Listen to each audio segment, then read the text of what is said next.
O anglicanismo no Brasil teve início em 1810, após a vinda da corte portuguesa ao Rio de Janeiro.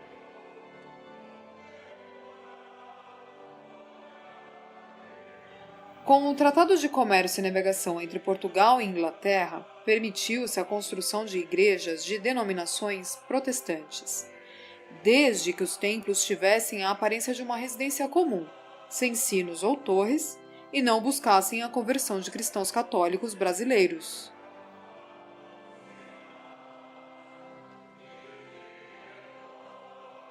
Desta forma, o primeiro templo construído por protestantes no Brasil foi a Igreja Anglicana, considerada também a primeira da América do Sul, na cidade do Rio de Janeiro.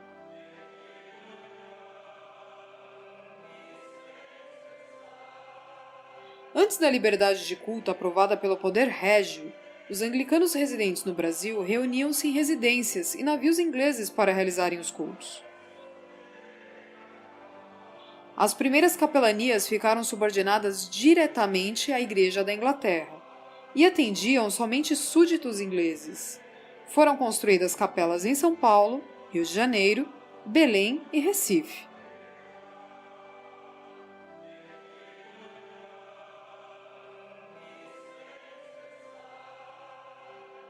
Em 1890, missionários estadunidenses, egressos do Seminário de Virgínia, chegaram ao Rio Grande do Sul, onde estabeleceram as primeiras comunidades brasileiras, subordinadas à Igreja Protestante Episcopal dos Estados Unidos da América.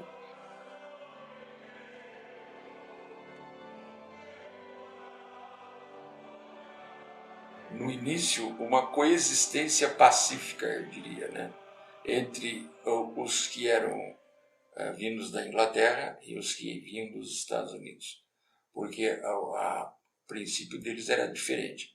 Os da Inglaterra não procuravam evangelizar os brasileiros e os que vieram dos Estados Unidos vieram para evangelizar os brasileiros. E esses dois grupos coexistiram por um bom tempo aqui no Brasil. Um não se misturava no outro. Depois é que foi havendo um processo de assimilação, quando a igreja brasileira se tornou uma igreja maior, uma igreja autônoma mesmo, então eles começaram a assimilar aquelas capelanias do passado, né? E é por isso que essa igreja aqui em São Paulo, a catedral aqui, ela foi originada pelas capelanias inglesas. Have mercy on us and forgive us, that we may delight in your will and walk in your ways, to the glory of your name.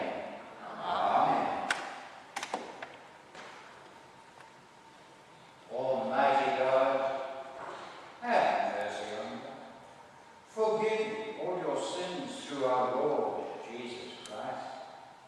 Strengthen you in all goodness, and by the power of the Holy Spirit, keep in eternal life. Amen. A celebração em inglês é uma celebração muito tradicional inglesa. Então, as pessoas gostam dos momentos de silêncio. As músicas são bem diferentes das músicas brasileiras, e as pessoas gostam mais desse ambiente, não sei se eu posso falar mais espiritual, mas é uma celebração mais digno, refletivo, que as pessoas estão adorando. Então, por esse aspecto, eu acho que nós vamos continuar alguns anos ainda. Ainda em 1890, James Watson Morris e Lucy Lincoln Solving realizaram no dia 1º de junho a primeira celebração anglicana em língua portuguesa, na cidade de Porto Alegre. A missão norte-americana iniciou um processo de emancipação administrativa e financeira que durou dentre os anos de 1965 a 1982, formando assim, no Brasil, a 19ª província da Comunhão Anglicana, ligada à Seda Cantuária, Inglaterra.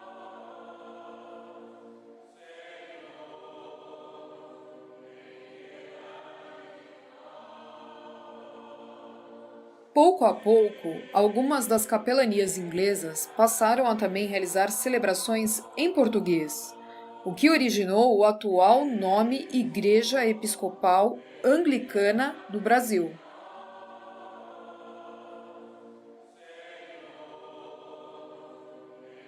A partir do final da década de 1990, a Igreja Episcopal Anglicana do Brasil começou a ter conflitos internos, à semelhança do ocorrido na Igreja Episcopal dos Estados Unidos da América. Questões ligadas ao liberalismo versus ortodoxia e modernismo versus tradição. Assim, surgem as igrejas anglicanas independentes ou continuantes também no Brasil. O fenômeno da fratura no anglicanismo brasileiro aconteceu como nos demais sistemas eclesiais cristãos.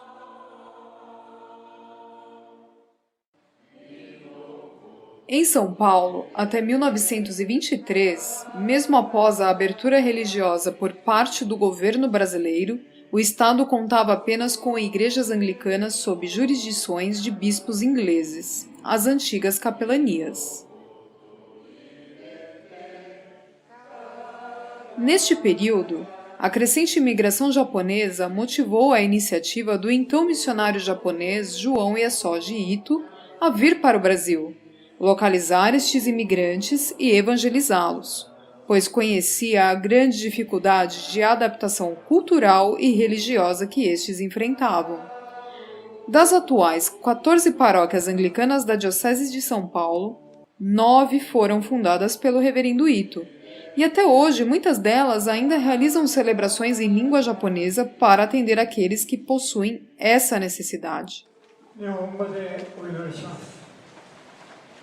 全能の神よ、あなたは一人の御子をしかよみがえらせ、永遠の命の門を開いてくださいました。どうか御子の復活を祝う私たちを聖霊によって罪の死から命によみがえらせてください。父よ、聖霊と共にいっぱいであって、世に生き支配しておられる主イエス・キリストによってお願いいたします。Então, o trabalho do reverendo Iesoji Ito nas colônias era levar medicamentos, vacinas para os imigrantes, porque a situação deles era muito difícil, era muito trágica, inclusive, a parte de saúde, a parte social. E o reverendo Ito fez essa parte também dentro do seu trabalho de evangelização. Então ele levava Bíblias, levava nosso livro de oração comum, tudo em japonês, o inário em japonês, e junto levava as vacinas, os remédios que ele distribuía para as pessoas, para as crianças, para os adultos. E assim ele fazia o trabalho de evangelização juntamente com o trabalho social dele. Eu comecei a frequentá-la na década de 1950, trazido aqui pelas mãos da minha mãe, que era anglicana lá no Japão. Então ela teve sempre um contato com a igreja anglicana por onde ela passou. E foi recebida aqui no Brasil pelo reverendo Ito. O reverendo Ito costumava visitar as famílias japonesas vindas lá do território japonês. E antigamente, na década de 50, se falar que mora um japonês no bairro do Brás, outro na Vila Mariana ou no Jabaquara, era fácil de localizá-lo. Não existia 11 milhões de habitantes. Na época eram quase 1 milhão, 2 milhões no máximo. Então, o reverendo Ito conseguiu localizar quase todas aquelas famílias vindas do Japão. E a minha família foi uma delas localizadas. E como minha mãe já havia frequentado a igreja no Japão, foi muito mais fácil ela aceitar o convite do reverendo Ito e começar a frequentá-la. Na verdade, eu sou anglicana há 20 anos. Eu era católica romana, até que meu marido, passando na frente da Catedral Trinity em Nova York, ele entrou na igreja, pensando estar entrando numa igreja católica romana, e viu que uma mulher estava celebrando. E ele então assistiu à celebração e ficou muito emocionado. E aí, depois da celebração, ele ficou no banco, aí, meditando um pouco, e um reverendo se aproximou dele e encaminhou ele para Botafogo, que é a nossa paróquia de origem. E daí, nós já entramos na anglicana e estamos até hoje, isso já fazem 20 anos.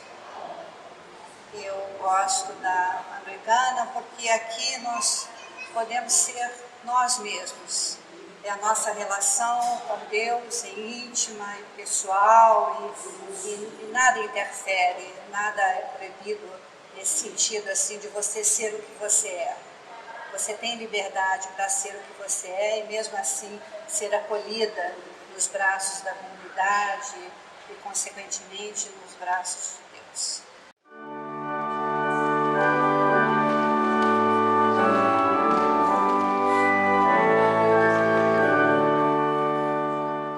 A Igreja Anglicana se firmou na atual doutrina de via média entre catolicismo e protestantismo durante o reinado de Elizabeth I, filha de Henrique VIII, entre os séculos XVI e XVII.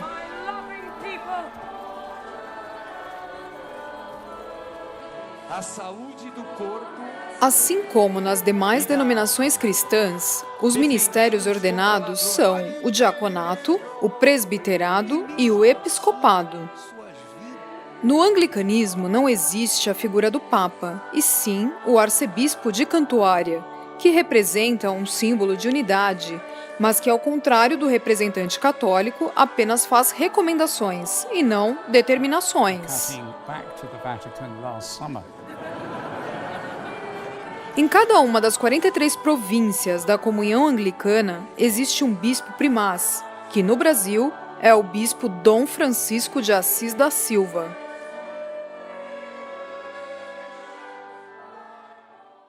Uma curiosidade que as pessoas têm da Igreja Anglicana é o fato de que os sacerdotes podem casar. Então nós temos reverendos casados e também temos reverendas casadas.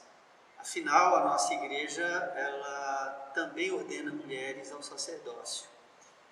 Então, com isso, abre-se uma perspectiva muito grande para pessoas que são chamadas ao sacerdócio, mas por restrições que acontecem muitas vezes, não podem casar. O celibato existe na nossa igreja, mas é algo voluntário, é opcional. E por falar nisso, também nós temos casais de reverendos em nossa igreja que foram divorciados, não deu certo o primeiro casamento, contraíram as núpcias, nas segundas núpcias, e estão ativos à frente de comunidade, né? Então, esse tipo de restrição não há. Isso tem também proporcionado uma busca de muitos padres da Igreja Romana que, por terem casado e abandonado o sacerdócio, sentem o chamado para continuar e nos procuram. E se realmente é isso que elas pretendem, são recebidas, como aconteceu hoje na celebração, né? Um padre, ex-padre romano, está iniciando um processo de reconhecimento de ordens na igreja, porque se identificou com a igreja anglicana pelo fato de que pode exercer o sacerdócio mesmo casado.